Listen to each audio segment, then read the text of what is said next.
जी दोस्तों, जैसा कि आपको मालूम है हम स्टॉक मार्केट को डिफरेंट तरीक़ों से कवर करने की कोशिश कर रहे होते हैं, जिसमें हम आपके साथ स्टॉक मार्केट के अंदर जो अप्स एंड डाउन होती हैं उसके बारे में भी बात करते हैं। स्टॉक मार्केट के अंदर जो स्टॉक्स हैं उनकी जो परफॉर्मेंस होती है, कंपनीज़ के जो रिज़ल्ट्स होते हैं, उनके जो तज़किये, सब चीज़ें आपके साथ शेयर कर रहे होते हैं। और साथ साथ स्टॉक मार्केट एजुकेशन के हवाले से भी आपके साथ बात होती रहती है। आज जो हमने ये सिलसिला शुरू किया है ये स्टॉक मार्केट के हवाले से, जो दुनिया भर में सबसे अच्छी अच्छी किताबें लिखी गई हैं उनमें से एक किताब का इंतखाब किया है। उसके अहम पॉइंट्स हैं जो आपके साथ यहाँ पर जिक्र करेंगे। ये जो किताब है ये बहुत अहम है। अगर इसके पॉइंट्स को आप सुनेंगे, इसके चीज़ों को आप देखेंगे तो आपको पता चलेगा कि स्टॉक मार्केट के हवाले से जो कामयाब तरीन लोग हैं वो किस तरह से बात करते हैं। ये किताब है one up on wall street, जो लिखी है पीटर लिंच ने। पीटर लिंच जो है ये एक मशहूर अमरीकी सरमायाकार है जो बहुत सक्सेसफुल रहा। ये एक फ़ंड मैनेजर भी था जो बहुत ज़बरदस्त तरीके से कामयाब फ़ंड मैनेजर था, जिसने अपनी जो तकरीबन 13 साल तक एक म्यूचुअल फ़ंड था जिसको फिडेलिटी मैगलन फ़ंड कहा जाता है, उसके साथ ये मुंसलिक था 1977 से लेकर 1990 तक। और इसने जो अपना प्रॉफिट का रिकॉर्ड रखा वो 29% एवरेज इसकी रही, जो कि एक बहुत अच्छी एवरेज थी। और जब इसने इस फ़ंड को छोड़ा तो इस वक्त ये म्यूचुअल फ़ंड दुनिया का सबसे बड़ा म्यूचुअल फ़ंड था जो उसने उस वक्त इसको छोड़ा। लेकिन जब ये किताब इसने लिखी तो ये एक बहुत ज़बरदस्त स्टॉक मार्केट के हवाले से किताब थी जिसका नाम था one up on wall street. तो हम आज इसके अहम पॉइंट्स पर बात करेंगे और साथ साथ हम कोशिश करेंगे कि अपनी पाकिस्तानी जो स्टॉक मार्केट है PSX उसके बारे में भी इसके साथ रिलेट करें। बहुत अहम पॉइंट्स हैं। सबसे पहला पॉइंट जो इन्होंने यहाँ पे इस किताब में लिखा वो ये था कि आम लोग भी माहिरीन से बेहतर सरमायाकारी कर सकते हैं। तो ये चीज़ बहुत अहम थी। अगर हम इसको थोड़ा सा गौर करें तो इसके अंदर ये कहा जा रहा है कि जो इन्वेस्टर्स हैं, जो आम लोग हैं, ये भी किसी अच्छे बिज़नेस का इंतखाब कर सकते हैं। इसके लिए कोई बहुत ज़रूरी नहीं है कि आप किसी फ़ंड मैनेजर के पास जाएं, किसी एक्सपर्ट्स को रजू करें। एक आम आदमी भी एक अच्छा बिज़नेस ख़रीद कर स्टॉक्स में पैसे बना सकता है।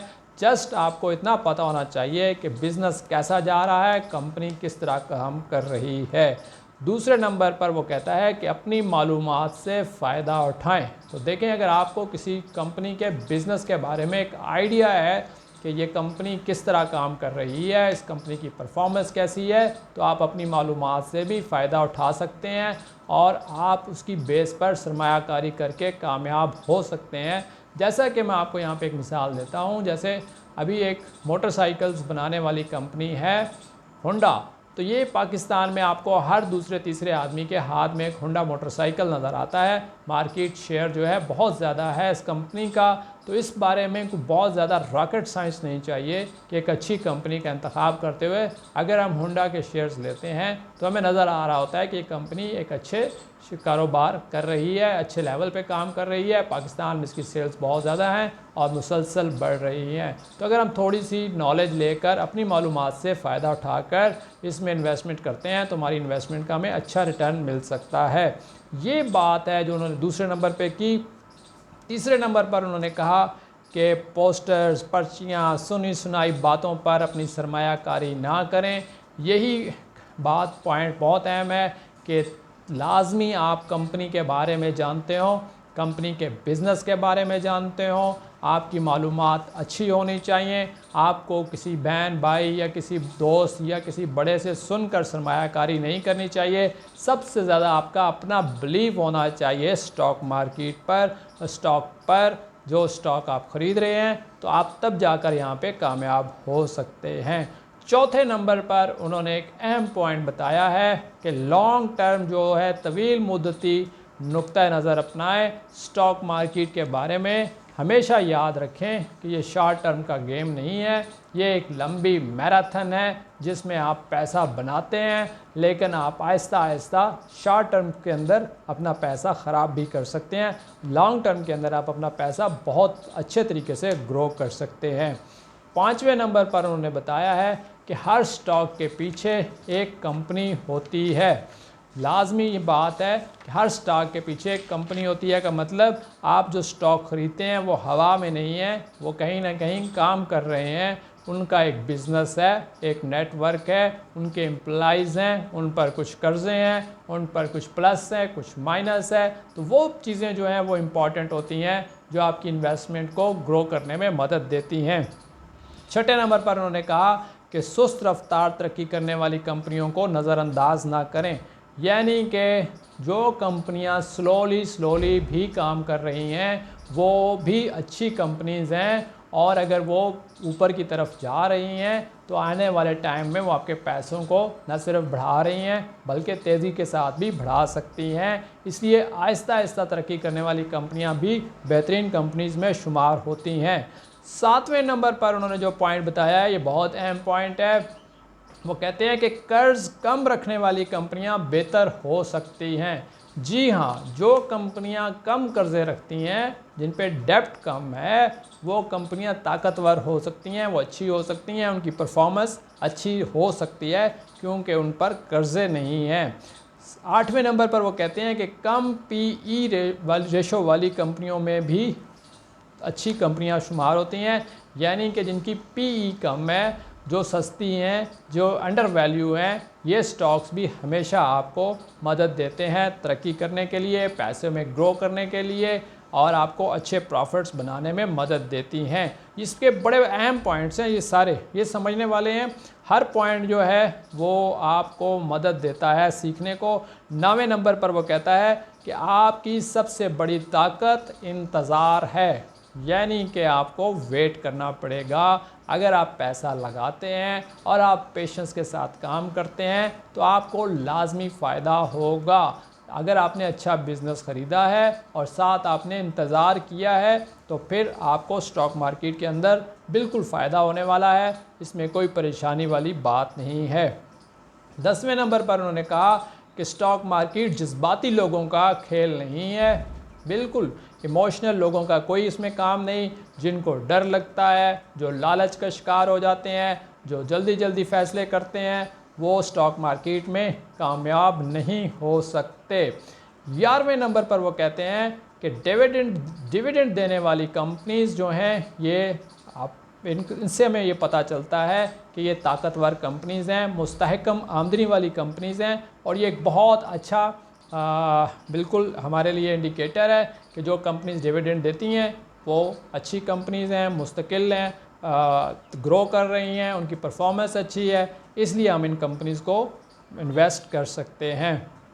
12वें नंबर पर वो कहते हैं कि कंपनी की आमदनी में मुस्तकिल तरक्की एक मुस्बत इशारा है। ये पॉइंट उनका पहले भी किसी अंदाज में हमने जिक्र किया है, लेकिन यहाँ पे भी मैं बात कर रहा हूँ कि अगर कंपनी अच्छा परफॉर्म कर रही है, मुस्तकिल अच्छा कर रही है, तो ये हमारे लिए बहुत अहम है। 13वें नंबर पे उन्होंने कहा कि कंपनी की मैनेजमेंट की नीयत और काबिलियत देखें, ये बहुत अहम है। किसी भी कंपनी की जो मैनेजमेंट है उसका पॉजिटिव होना, उसका इन्वेस्टर्स फ्रेंडली होना बहुत ज़रूरी है। आप याद रखें कि हम जो स्टॉक मार्केट में इन्वेस्टमेंट करते हैं वो बिज़नेस से भी ज़्यादा हम मैनेजमेंट पर इन्वेस्टमेंट करते हैं। मैनेजमेंट का अच्छा होना किसी बिज़नेस को भी बेहतर करने में मदद देता है। अगर मैनेजमेंट अच्छी है, पॉजिटिव है, अच्छे डिसीजंस करती है, तो कारोबार लाजमी तरक्की करेगा। इसलिए जब भी हम इन्वेस्टमेंट करें तो हम मैनेजमेंट पर नज़र रखें। उसके बाद वो कहते हैं कि अमीर कंपनियां जो हैं हमेशा अच्छी नहीं होती, यानी कि जो कंपनियां बहुत ज़्यादा ऊपर जा चुकी होती हैं उनकी निस्बत वो कंपनियां ज़्यादा पावरफुल हैं। जो कंपनियां अभी ग्रो कर रही हैं, जो ऊपर की तरफ जा रही हैं, उनसे हमें ज़्यादा फ़ायदा हो सकता है। 15वें नंबर पर वो कहते हैं कि ख़ुद से सवाल करें कि कंपनी कैसे कमाती है, यानी कि आपका कंसेप्ट क्लियर होना बहुत ज़रूरी है कंपनीज़ के बारे में कि किस कंपनी के अंदर हम इन्वेस्टमेंट कर रहे हैं, वो कंपनी कैसी है, उसकी जो काम करने का तरीक़ाकार क्या है, ये हमें बहुत ज़रूरी है कि हमें पता हो। अगर हमें कंपनी के बिज़नेस करने के तरीक़ाकार का नहीं पता होगा तो हम वहाँ पर सेटिस्फाई नहीं रह सकेंगे, वहाँ पे हम स्टे नहीं कर सकेंगे, उस कंपनी के साथ हम तवील अरसे तक के लिए जुड़ नहीं सकेंगे। और फिर वो कहते हैं 16वें नंबर पे कि ख़ुद रिसर्च करें, मीडिया की राय पर इंसार ना करें। रिसर्च करना आना बहुत ज़रूरी है। आपको सीखना पड़ता है कि स्टॉक्स में किस तरीके से हमने काम करना है, किस तरीके के साथ हमने इसके अंदर चीज़ों को देखना है। अगर आप रिसर्च करेंगे, अगर आप इसके मुख्तलिफ रेशोज़ को समझेंगे, कंपनी पर कर्ज़ा कितना है, कंपनी प्रॉफिट्स कितने बना रही है, कंपनी आगे की तरफ जा रही है या कंपनी किसी के साथ मुआहदे कर रही है, या कंपनी जो है उसके जो प्रॉफिट मार्जिन्स हैं उनमें मुसलसल इजाफा हो रहा है, हर लिहाज से आपको पता होना चाहिए। ये आपने रिसर्च करनी होती है और ख़ुद रिसर्च करेंगे तो आप फ़ायदे में रहेंगे, वरना आप कंपनीज़ के बारे में सुनी सुनाई बात पर कुछ ज़्यादा फ़ायदा नहीं उठा सकेंगे। 17वें नंबर पर उन्होंने कहा कि ख़तरे को समझें लेकिन इससे खौफ ज़्यादा ना हो। अब देखें, मार्केट में डिफरेंट किस्म के पैनिक्स फैलाए जाते हैं, किसी कंपनी के बारे में भी पैनिक फैलाया जा सकता है, लेकिन हमें याद रखना चाहिए कि बिज़नेस जो है रिकवर हो जाते हैं, कंपनीज़ जो हैं वो कम बैक भी करती हैं। और क्या हमारी कंपनी में कम बैक करने की सलाहियत है? जैसा कि अभी आपने कुछ दिन पहले हप्को में देखा, हप्को में लोगों ने पैसा लगाया, अच्छा पैसा लगा हुआ था, अच्छे इन्वेस्टर्स का लगा हुआ था, ज़हीन इन्वेस्टर्स ने हप्को को चूज़ किया हुआ था, लेकिन हप्को के बारे में जैसे ही पैनिक फैला तो उन्होंने शेयर्स को बेच दिया और बाद में वो पछताए, क्योंकि कुछ अरसे के बाद हप्को जो है वो रिकवर कर गया। तो 18वें नंबर पर वो कहते हैं कि आपकी सबसे अहम सरमायाकारी आपका वक्त और इल्म है।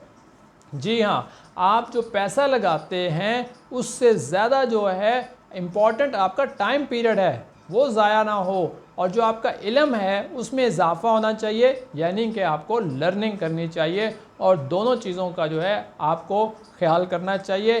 पैसे से भी ज़्यादा आपकी जो इम्पॉर्टेंट चीज़ है वो वक्त और आपका इल्म है, उसमें अगर सही तरीके से काम हो रहा है तो आपको बेपनाह फ़ायदा हो सकता है। 19वें नंबर पे वो कहते हैं ट्रेडिंग और इन्वेस्टमेंट के फ़र्क को समझें। जी, ये बहुत बड़ा पॉइंट है। ट्रेडिंग और इन्वेस्टमेंट का जो डिफरेंस है ये समझना इसलिए इम्पॉर्टेंट है कि ज़्यादातर जो लोग हैं वो मिक्सअप करते हैं और ट्रेडिंग को ही सब कुछ समझते हैं। ट्रेडिंग तो एक दिन में होती है या चंद दिनों के लिए होती है या चंद हफ्तों के लिए होती है, लेकिन इन्वेस्टमेंट लॉन्ग टर्म में होती है और लंबे अरसे के लिए होती है और उसमें ज़्यादा फ़ायदा उठाया जाता है। ट्रेडिंग के अंदर एक मखसूस किस्म का टारगेट हासिल किया जाता है और ज़्यादा पैसे नहीं बनते हैं बनिस्बत अगर आप अच्छी इन्वेस्टमेंट करते हैं और अच्छा रिटर्न्स लेते हैं।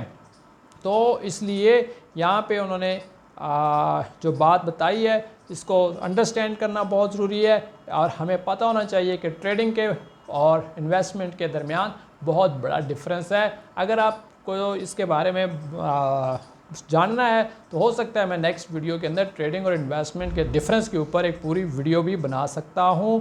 जैसा कि हमने डिफरेंट टॉपिक्स पे आपको पहले भी स्टॉक मार्केट के एजुकेशन के हवाले से मुसलसल बताया है, तो इस पर भी एक पूरी वीडियो बन सकती है। इंशाल्लाह मैं बनाने की कोशिश करूँगा।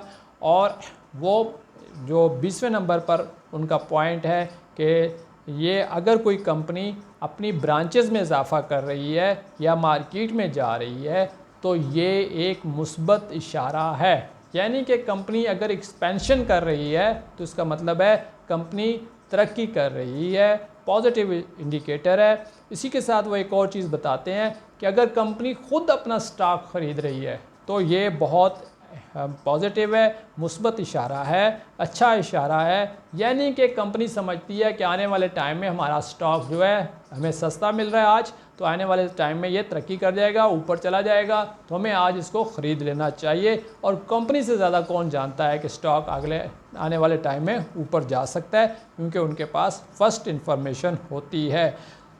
उसके बाद वो कहते हैं कि नए रुझानात में सरमायाकारी करें।